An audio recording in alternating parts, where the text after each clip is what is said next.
नमो भगवते वासुदेवाय नमः। विष्णु पर्व 102वां अध्याय। इस अध्याय में हम जानेंगे नारद जी के द्वारा भगवान श्री कृष्ण के अद्भुत कर्मों का वर्णन।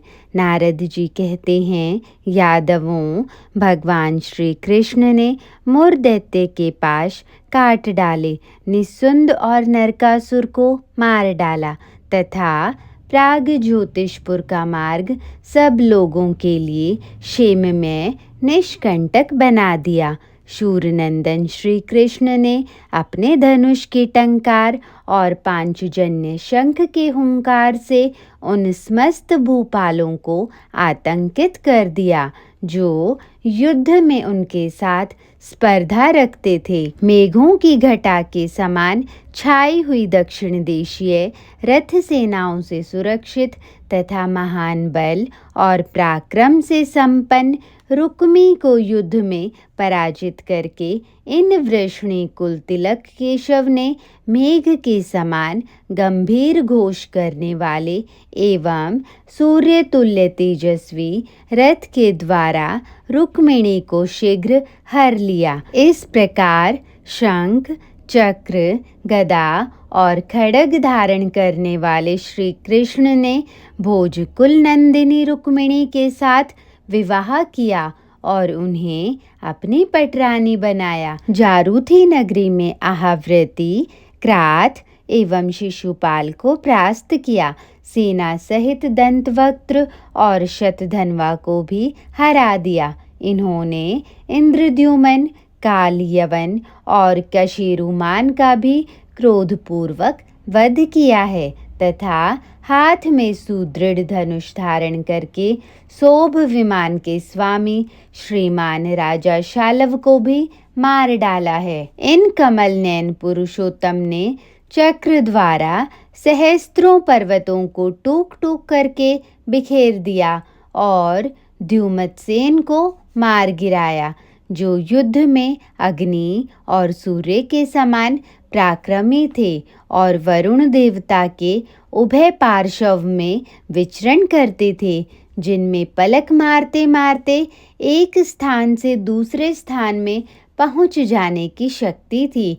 वे गोपति और तालकेतु नामक महाभोज महेंद्र पर्वत के शिखर पर पुरुष सिंह श्री कृष्ण द्वारा पकड़े गए और उन शारंग धनवा के हाथ से इरावती नदी के तट पर मारे गए। इन्हीं श्री कृष्ण ने डिंब और हंस नामक दोनों दानवों को अक्ष प्रपतन नामक स्थान में सेवकों सहित मार गिराया।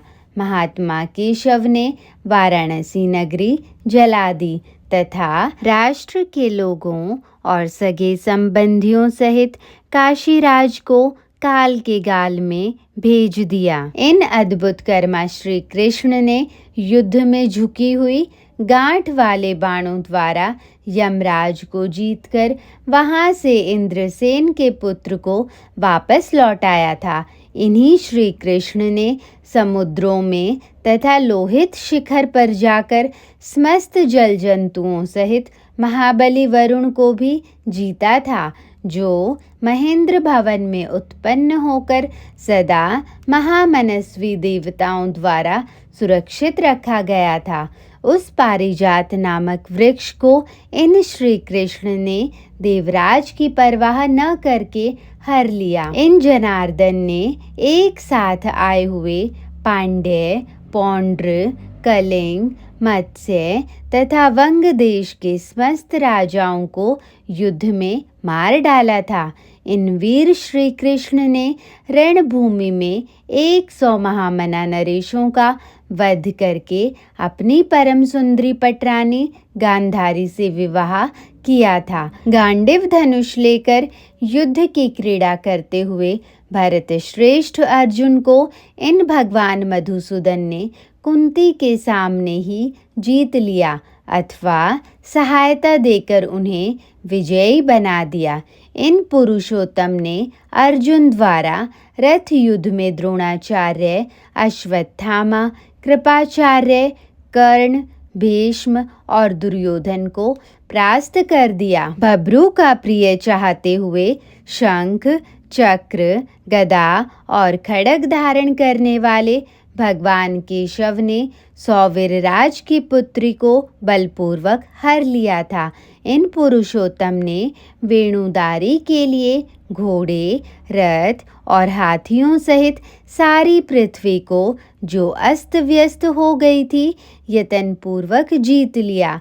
इन भगवान माधव ने पूर्व शरीर में वामन रूप होकर तपस्या का बल, वीर्य और ओज पाकर राजा बलि से त्रिलोकी का राज्य छीन लिया था। वज्र, अश्नि, गदा और खड्ग के प्रहार से त्रास देते हुए दानव प्राग ज्योतिषपुर में प्रयत्न करने पर भी इन्हें मार न सके। महाबली, महापराक्रमी तथा अत्यंत वैभवशाली बलिपुत्र बाणासुर को भी श्री कृष्ण ने पराजित कर दिया था। इन महाबली महाबाहु जनार्दन ने कंस के मंत्रीपीठ, पैठेक और असीलोमा को भी मौत के घाट उतार दिया। महायशस्वी पुरुष सिंह श्री कृष्ण ने मानव रूपधारी जृंभ, अहिरावण और विरूप नामक दैत्य को काल के गाल में भेज दिया। इसी तरह कमल नयन केशव ने यमुना जी के जल में रहने वाले महाबली नागराज कालिया को जीतकर समुद्र में भेज दिया। इन्हीं पुरुष सिंह श्री हरि ने वैवस्वत यम को जीतकर सांदीपनी के मरे हुए पुत्र को पुनः जीवन दान दिया था। नरेश्वर, इस प्रकार यह महाबाहु श्री कृष्ण उन दुरात्माओं को दंड देने वाले हैं जो देवताओं और ब्राह्मणों से सदा द्वेष रखते हैं। इन्होंने वज्रपाणी इंद्र की प्रसन्नता के लिए भूमिपुत्र नरकासुर को मारकर देव माता अदिति को उनके दोनों मणिमय कुंडल लाकर दे दिए। इस प्रकार संपूर्ण लोकों के सत्रष्टा, सर्वव्यापी, महायशस्वी भगवान श्री कृष्ण सदा ही दुराचारी दैत्यों को भय और धर्मात्मा देवताओं को अभय प्रदान करते हैं। ये मनुष्यों में धर्म की स्थापना करके पर्याप्त दक्षिणा वाले यज्ञों का अनुष्ठान करते हुए देवताओं के असंख्य कार्य सिद्ध करने के अनंतर अपने परम धाम को पधारेंगे। महायशस्वी श्री कृष्ण भोग, वैभव से संपन्न, रमणीय तथा ऋषियों के लिए कमनीय द्वारकापुरी को अपने अधीन करके अंततो गत्वा इसे समुद्र में डुबो देंगे, जो बहुसंख्यक रत्नों से व्याप्त तथा सैकड़ों चैत्यों और यूपों से चिह्नित है। वन उपवन सहित उस द्वारकापुरी को वरुणालय में निमग्न कर देंगे। शारंग धनवा श्री कृष्ण के मत को जानने वाला समुद्र इन भगवान वासुदेव के द्वारा छोड़ी हुई सूर्यलोक तुल्य तेजस्विनी द्वारका को अपने जल में विलीन कर लेगा। देवताओं, असुरों और मनुष्यों में इन भगवान मधुसूदन के सिवा दूसरा कोई ऐसा न तो हुआ है और न कभी होगा ही, जो इनके द्वारा छोड़ी गई इस द्वारकापुरी में निवास कर सके। इस प्रकार दशारह वंशी यादवों के लिए उत्तम विधि का विधान करके ये सर्वव्यापी नारायण देव स्वयं ही चंद्रमा और सूर्य रूप से प्रकाशित होंगे। ये अप्रमेय, अचिंत्य, इच्छा अनुसार विचरने वाले और सबको वश में रखने वाले हैं। जैसे बालक खिलौनों से प्रसन्न होता है, उसी प्रकार ये समस्त प्राणियों के साथ क्रीड़ा करते हुए आनंदमग्न होते हैं। इन महाबाहु मधुसूदन को सीमित प्रमाणों द्वारा मापा नहीं जा सकता। यह पर और अपर रूप जगत इन विश्वरूप परमेश्वर से भिन्न नहीं है। ये ही सैकड़ों और लाखों बार सुने गए हैं। किसी ने पहले कभी इनके कर्मों का अंत नहीं देखा है। इस तरह बालकों के बीच में रहकर संकर्षण सहित कमलनयन श्री कृष्ण ने ये पूर्वोक्त कर्म किए थे।